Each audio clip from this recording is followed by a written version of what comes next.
Something I noticed early on, essentially right after high school, because that's when you're supposed to start doing things in a certain way, right? According to society, you're supposed to go to college. Then you're supposed to get a career job. Then you're supposed to work your way up. Then you're supposed to meet someone, get married, have kids, etc., right? The things you're supposed to do. I noticed very early on, like essentially as soon as I turned 18, that my life wasn't going in that order and nothing was gonna go that way. And the more I planned and tried to force it, the less things went that way. And the only reason I ever fought it was because anytime I was just honest and I was like, I don't really have a plan. Or when people would be like, well, what's your backup plan if this doesn't work out? And I'd be like, well, I don't really have one. It just has to work out. People would look at me like I'm crazy. And they'd be like, well, you can't do that. And unfortunately, I wasn't really strong enough with my mental to be like, well, it doesn't matter that you think that, because I don't want your life anyway. In hindsight, it's easy to say, but at the time, it definitely wasn't easy to say that to myself. And so, in this video, essentially all I want to say is, you don't need to have plans, and it's okay if your plan is just having an idea and letting things come to you. Because once again, anytime I tried to plan any part of my life, none of it went the way I wanted it to. Very, very few things panned out according to plan. And then all it ended up making me feel like was like I'm a failure, like I'm a loser, like I can't stick to the plan.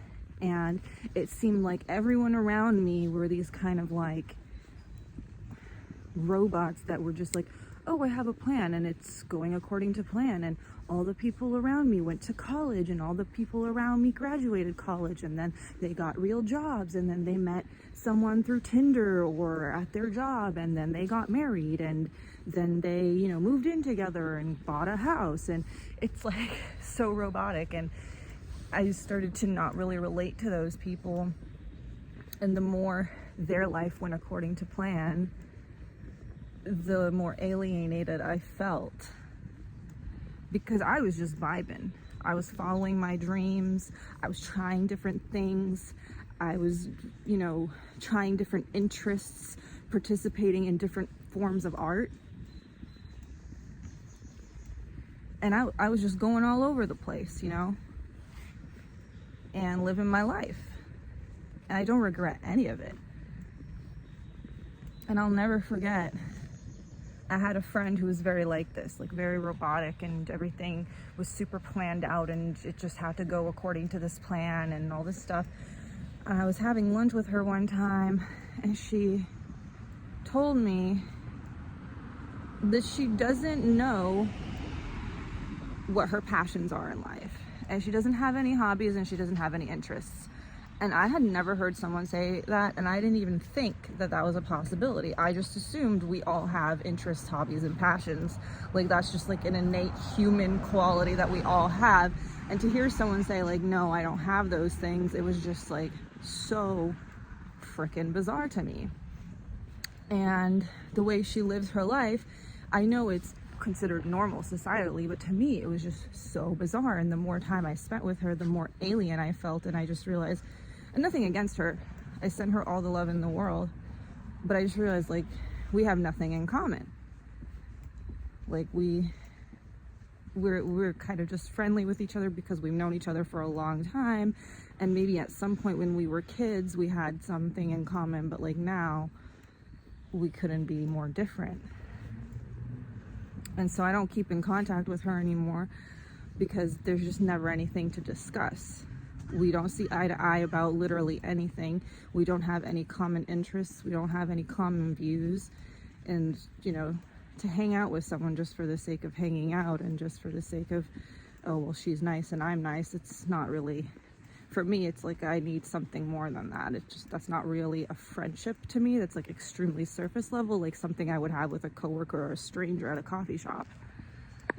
And so my metric of success is completely different, and maybe society would say, well, someone who has gone through all these, you know, so-called steps successfully is the successful one, and I am the unsuccessful one, right? But I would never want that person's life in a million years, and there's just really no reason, first of all, to compare. But I'm just saying, if you ever fall into the trap of feeling like you did something wrong because none of your plans panned out, it doesn't matter, because to me, I don't respect that way of living. That way of living to me isn't impressive. It's just the easy way to do it the way it's always been done. The hardest way to do something is doing it a way that's not been done, going down a path that hasn't already been paved 1 bazillion times. And to me, honestly, now in hindsight, this is way easier, because at that point I was forcing myself to try to fit into this mold, and there's nothing more uncomfortable and harder than trying to, you know, conform to something that just doesn't make sense to you. And the way I'm living now is way easier, and not having plans and not planning for the future, and literally just, okay, I want to do this thing. I'm not going to think about how I'm going to do it. It's just going to happen somehow. The thought, the idea, just trusting that some solution eventually will show up. Eventually I will know what steps I need to be taken. Eventually the steps will come to me. Because again, like for example, if I think of when I was in my early 20s and I started modeling, I took all the steps, right? And I had these alternative options of doing it myself and doing it through Instagram when Instagram was still in its baby stages. And in hindsight, I could have kept doing YouTube and all these things that were different. But now, 20 years later, 15 years later, those are the norm. I was ahead of my time, essentially. I was totally ahead of my time. And at the time, all I could see was, oh, this is a path unpaven, and I have to get an agency, and I have to build my portfolio, and I have to do all this unpaid work and network and make connections. I never had to do any of that, but I forced myself. And of course, it didn't pan out. It didn't go the way I wanted it to.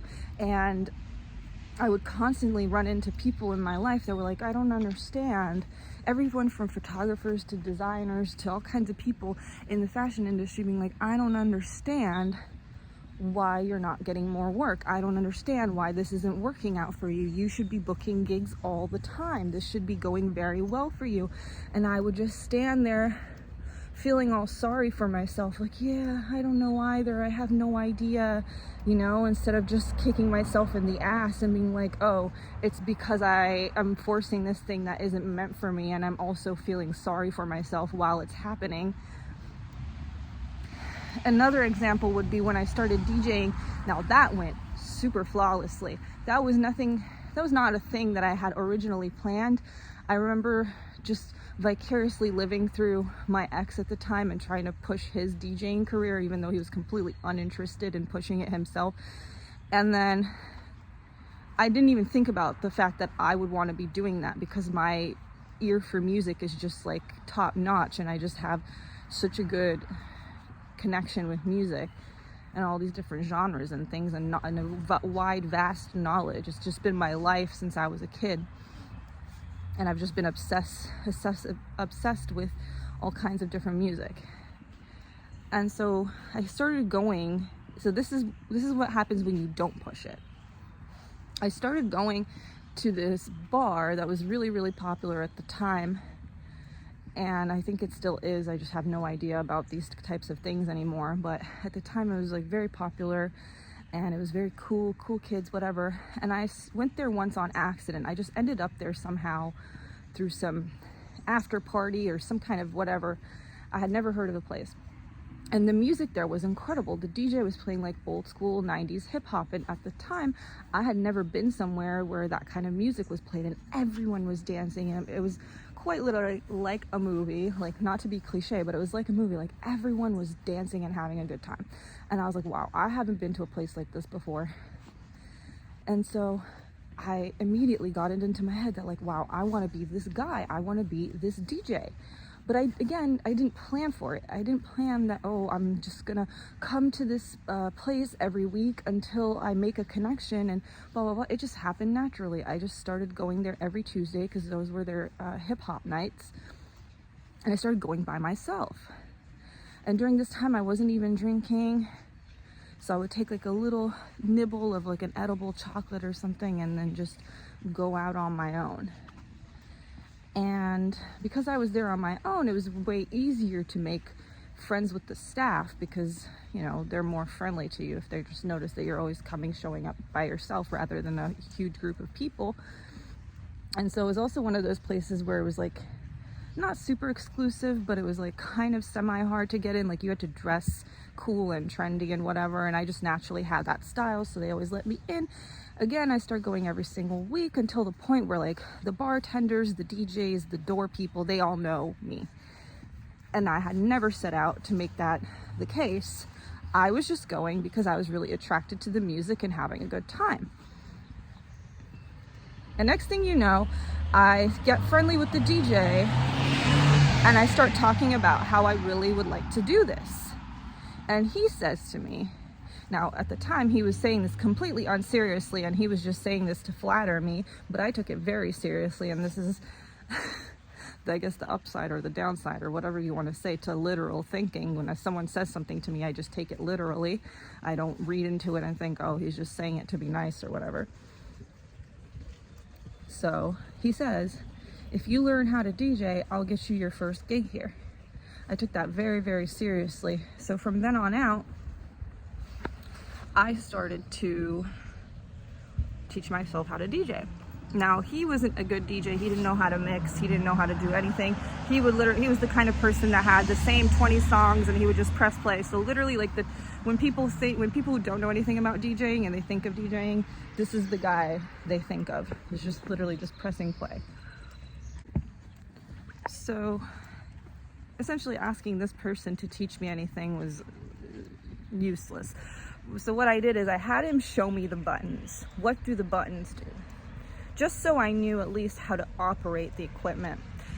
Then, at the time, I hit up my ex, who was already my ex, but I was weak and foolish and I kept returning to situations that were just absolutely not for me. And I thought he would be helpful and whatever, and he was.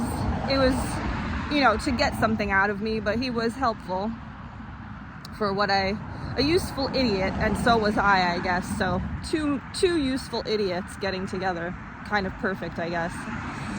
So essentially he starts to occasionally show me or help me out because he has this old little piece of junk and he's helping me. I have to go to his work and there he helps me occasionally, but then I start getting kind of really good, and I think it scared him because again, I have an ear for this and I'm a natural, and he's someone who had to force it and learn, and it took him a really, really long time. So already I could tell he was always a jealous person. Anytime I succeeded in anything, he was extremely jealous, and he made it very, very clear. And that's not a good partner to have. Now, he starts getting kind of jealous and things start getting kind of weird, and he starts lashing out and acting out again. So I stopped talking to him. So I'm like, well, I gotta figure this out, because I'm still not where I need to be to start my first gig, because I knew that I needed to be at a level where I can at least be somewhat impressive for someone who's doing it for their first time. I'm not gonna go over there and fumble and just press play and just like do the thing this other guy was doing there, which is essentially just being, you know, an iPod shuffle. I'm not in the business of doing that. I'm in the business of like, this is my craft, this is my art. So I started going to Guitar Center because Guitar Center has equipment that you can use. Now, I didn't even really know if this is a thing I could do. It just kind of popped into me out of nowhere. Again, not something I planned. It's just something that came to me because I knew people there, you know, use the guitars, right? And they practice on the guitars. So I was like, well, why not just go there and practice on the equipment that they have? And they have like top of the line equipment that I didn't even have access to, and it was more similar to the equipment that they had at the place that I was, you know, practicing for. So I was like, all right. I start going there multiple times a week. I started going there essentially every single day for an hour. I don't remember what I was doing for work at the time, but I had a car, and my schedule allowed me to at least go there once a day for an hour or two. And it got to the point where I became friends with the staff, and they were so looking forward to seeing me because one, they enjoyed watching my progression, and two, they enjoyed the music I was playing because they always said, wow, you're the only person that comes here and plays good music. Everyone comes here and plays like EDM and this like really loud trash. And, you know, I would go there and play like 90s hip hop. And my goal was to learn with mixing the harder things, the things that aren't made for mixing, because you can learn to mix house music and techno music, but that's already created for you to mix. So it's like going on easy mode essentially, but hip hop isn't really created for mixing, and there's not really long intros. You have maybe 30 seconds of an intro, of an outro. So it's much harder to make it work. The BPMs are all over the place. So I was like, I want to start with the hardest thing. I want a challenge. And this is what I enjoy hearing, so this is what I want to do. And so it starts going very, very well. And 3 months goes by, and I feel ready. And I hit up the guy who made his little fake promise, and he was very shocked. He was like, oh, I didn't think you were actually going to do it. This is just a thing people say. Like, I will offer a girl for this thing, and then they'll say sure, and then it never happens. And I was like, well, too bad. I actually did the thing, so now you owe me a gig. And I got my first gig, and it went very, very well. And already on that gig, I had been booked for another gig. And then it just continued like this, just endless, just people coming up to me, hiring me for a gig. For next thing I know, I have 3 residencies by the summer. It's just absolutely unheard of how fast it was going. And I had this like, you know, image of like, oh, I'm a model and whatever, but I'm actually really good at what I do, and I know my music, and I know how to work this instrument. And just naturally, boom, boom, boom. And, well, what went wrong? What went wrong? Well, a few things went wrong, and all of it was my fault. Now, it was quite a combination of things. One, I started to get in my own way. Instead of letting things flow, I started to have ideas of how I wanted things to be. So it went from a state of flow to a state of planning, and oh, I need to go to parties, and I need to go network, and I need to do this, and I need to do that. The second thing, I had all this leftover toxic residual bullshit from my childhood, from most of my like traumatic stuff in my life happened to go down right before I turned 18. So all of that was still pretty fresh in my psyche and my soul, and I thought that shit was normal. I thought the way my family treated each other was normal. Like, that was what was normal to me. That behavior, that bullshit toxic behavior was normalized to me. I didn't know any better. So I carried that with me. And then in turn, everywhere I went, that shit was reflected back to me, right? Because that's what I was used to, and that's the type of people I attracted. And if we're talking about spirituality, then the vibration, the frequency you put out, that's the one you attract. If we're talking about it psychologically, predators or manipulators or people who have bad intentions can sniff out vulnerable people. So either way you look at it, if you want to look at it psychologically or spiritually, whatever, it comes down to the same fact that I was just a target, whether you think about it as like my own doing or whatever, right? And so I essentially put a target on my back, and I started to surround myself with shitty people with drug problems, people with, you know, kind of use and abuse and manipulate kind of mentalities. And I could not get out of this victim mode because, again, that's what I was used to seeing. That's what I was surrounded with, and that's what I grew up with. So it essentially turned into a mess. It became something that was very much getting in my way. And not only was it getting in my way, it was completely hindering all the progress that I had made and stopped me from moving forward. And around the time I had turned 25, I started to have a huge shift in the way I saw the world. Now, it started with anger. If you look at the chart for like frequencies and stuff, it's like depression is like down here and then anger is a little above it. Well, that's when I started to climb up that ladder, and I had been in this very depressed, low state where I was just kind of a victim and everything sucked, but I had this passion that kept me going. And then I went to anger, and I started to be very angry at everything. My life, the people around me, myself, just like anger. But I'm very thankful for that anger, because that was the reason I realized, ooh, I don't think I like the people I'm surrounding myself with, right? So I'm like, all right, I gotta get out of here.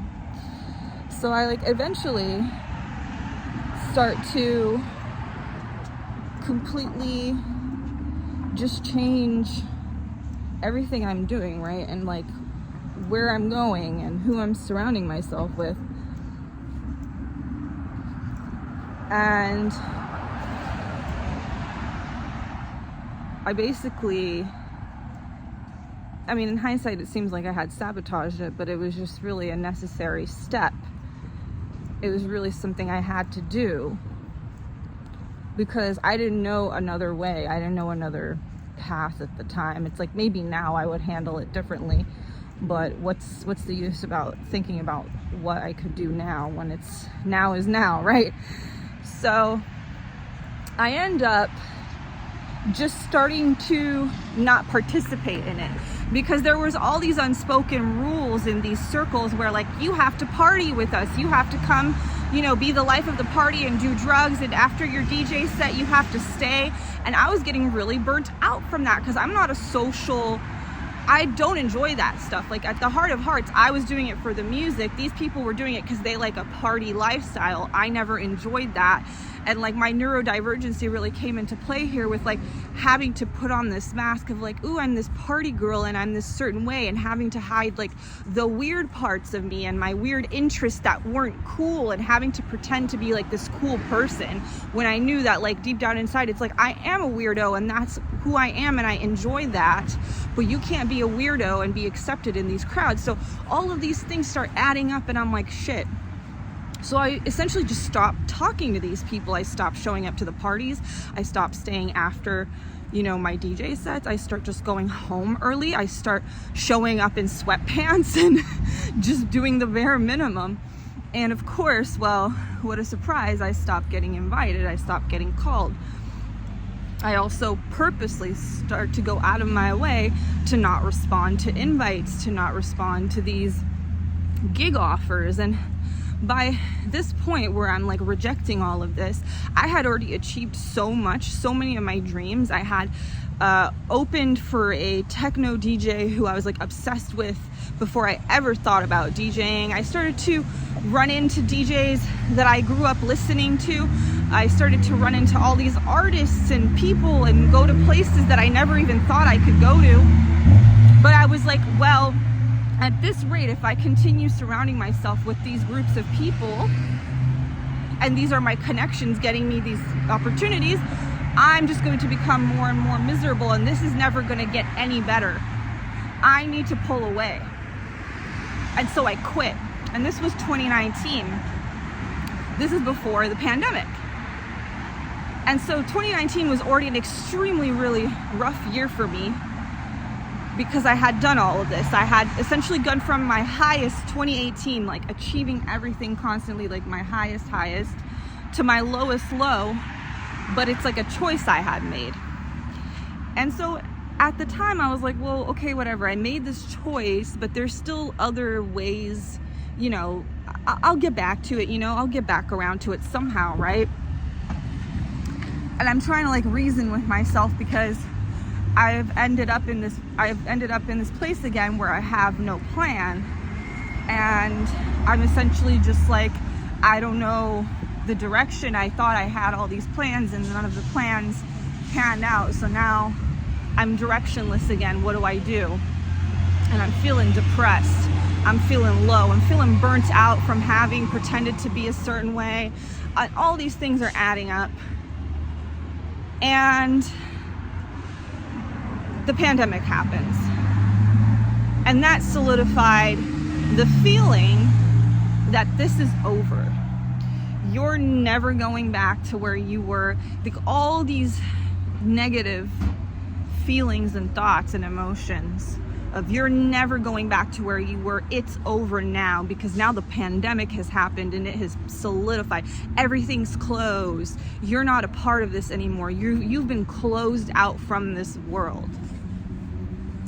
And then 3 years of nothingness, essentially. I don't remember the next 3 years.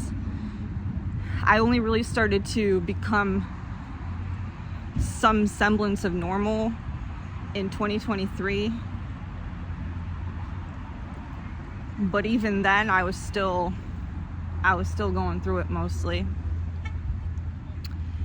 and I don't remember those 3 years of my life because it was just absolute mess. I went back from that anger state to that complete low depression state. I didn't even have any anger left in me.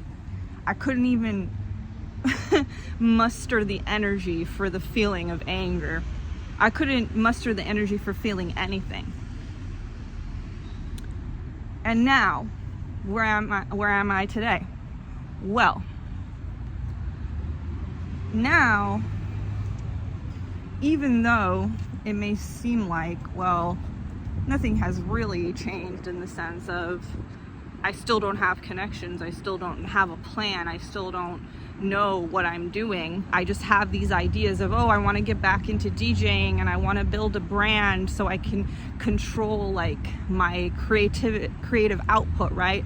Because a great way to control your creative output is building a brand, selling a product, but then you also in turn start being able to sell yourself and your services and just creating this world for yourself.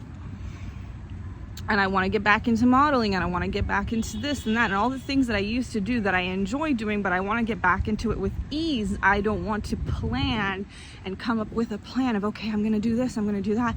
And then it doesn't go that way. And then I've ended up back in the same spot.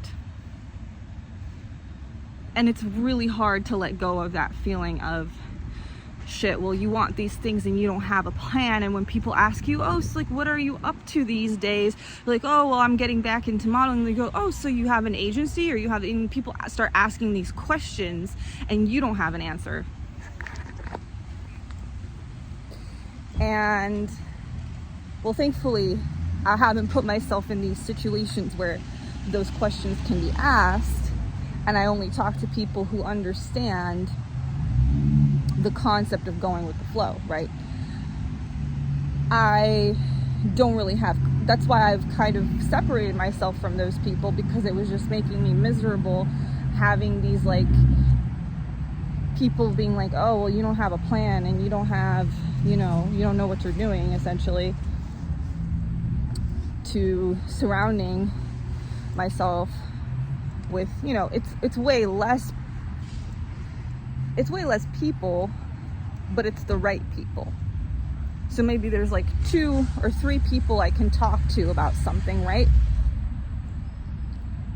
And those are the people who aren't going to judge me. They're not going to say, well, you don't have a plan, so how do you think this is ever going to happen? They just go, yeah, I know you can do it. I believe in you. I know you can do it. You've done it before. I know you can do it again. Those are the people you want in your corner. And if there's only 1 or 2 of them, then so be it. It's way better than having 5 people who are just constantly working against you, trying to put their limited perception of life and how life works onto you. Anyway, I've yapped enough. This is a way longer video than I expected, but it just kind of went off in a different direction. And well, I have a lot of stories and a lot of things I've gone through, so it's like, makes sense to just, you know, put it out there and something that's related to what I started talking about. So that's that. Signing off.